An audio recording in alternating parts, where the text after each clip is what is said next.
देश में गेहूं उत्पादन को लेकर सरकार और उद्योग के आंकड़ों में बड़ा अंतर सामने आया है। सरकार का अनुमान है इस साल 11.5 करोड़ टन से ज्यादा गेहूं पैदा होगा, जबकि इंडस्ट्री मान रही है 11 करोड़ टन गेहूं पैदा होगा।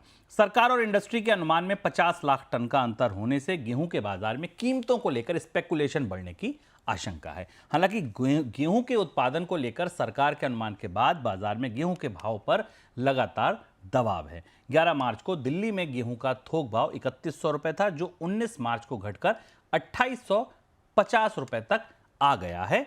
कीमतों में गिरावट है। सर, एक तो उत्पादन में जो ये अंतर है, ये कीमतों पर कैसे असर डालेगा, और अभी जो ये तत्कालिक गिरावट दिखी है, क्या ये स्थायी रहेगी या आपको लगता नहीं कीमतें बढ़ेंगी? नजर में ये भी रखना है कि गर्मियां थोड़ी पहले आ गई हैं। शुभम, ये बात 2021-22 से हम देख रहे हैं कि उद्योग, यानी उद्योग का अर्थ हम जब यहाँ लेते हैं तो बेसिकली फ्लोर मिल्स हैं जो कि आटा बनाती हैं। उद्योग गेहूं के उत्पादन का एक अपना आकलन देता है और सरकार का कृषि विभाग गेहूं के उत्पादन के एक दूसरे आकलन को देता है। और इन दोनों में 2021-22 से अगर आप देखें तो लगातार अंतर है।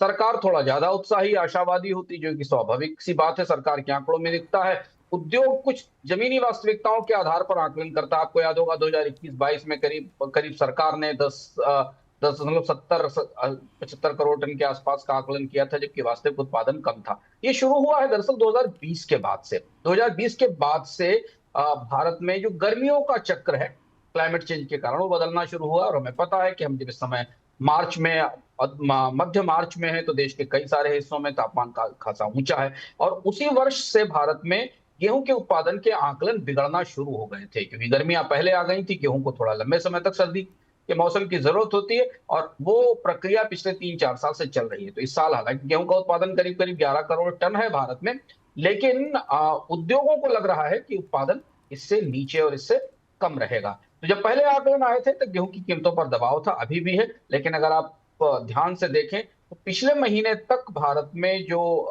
गेहूं की महंगाई थी, व्हीट की इन्फ्लेशन थी, वो लगभग 9.17% थी, 10% के आसपास थी।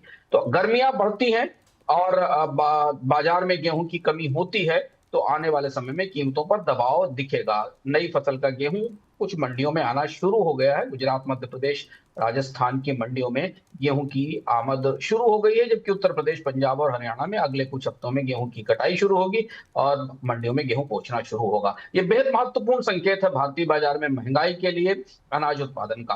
तो अगले 20-25 दिन गेहूं की मांग की दृष्टि से, गेहूं की कीमतों की दृष्टि से बेहद संवेदनशील होने वाले हैं। और अगर आप बोनस के साथ जुड़े हैं तो हम लगातार आपको एग्री अपडेट में गेहूं के बाजार की खबरें अलग से बताते रहें। तो गेहूं बोनस के चैनल के साथ जुड़े रहिए और बराबर अपडेट लेते